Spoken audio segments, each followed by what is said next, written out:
प्रभु के नाम की स्तुति हो, धन्यवाद हो। आइए हम परमेश्वर के वचन से कुछ बातें जानेंगे।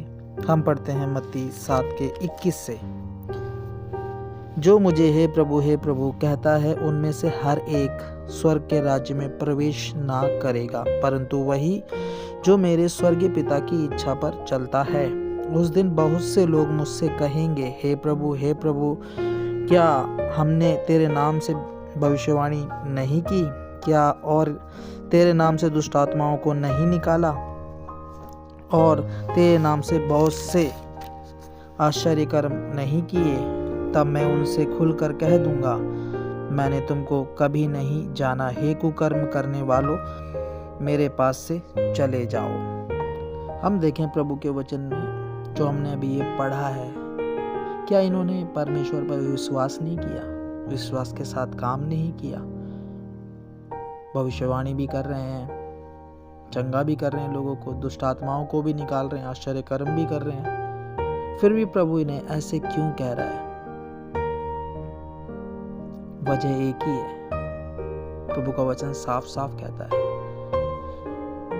कि जो मेरे स्वर्गीय पिता की इच्छा पर नहीं चलता, प्रभु साफ कहता है उनसे, मैं उनको नहीं जानता।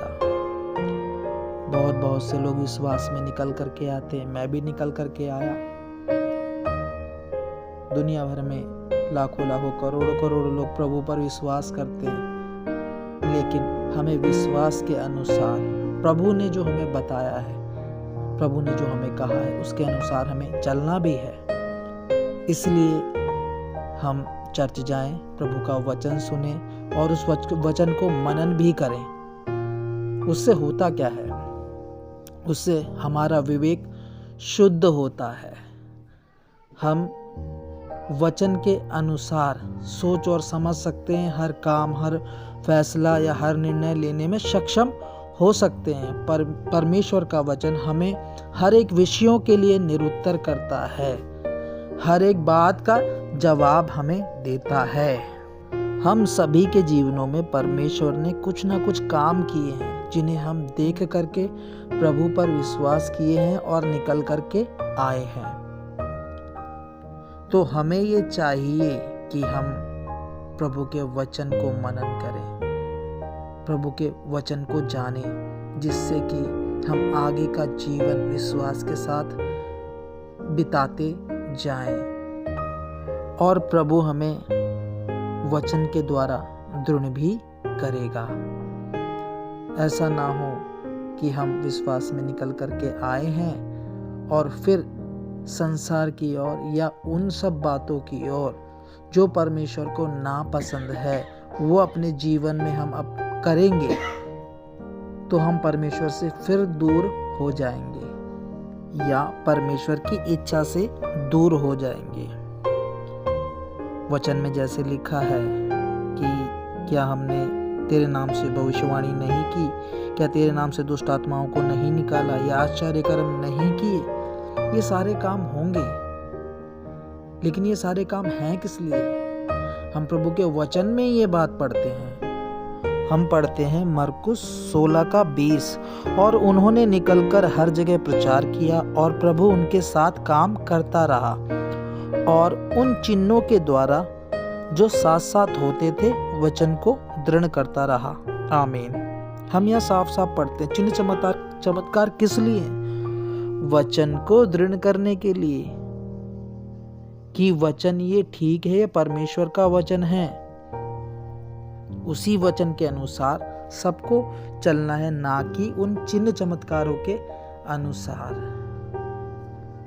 एक विश्वासी का मेन फोकस परमेश्वर के वचन पर होना चाहिए, उसी के अनुसार उसे चलना चाहिए।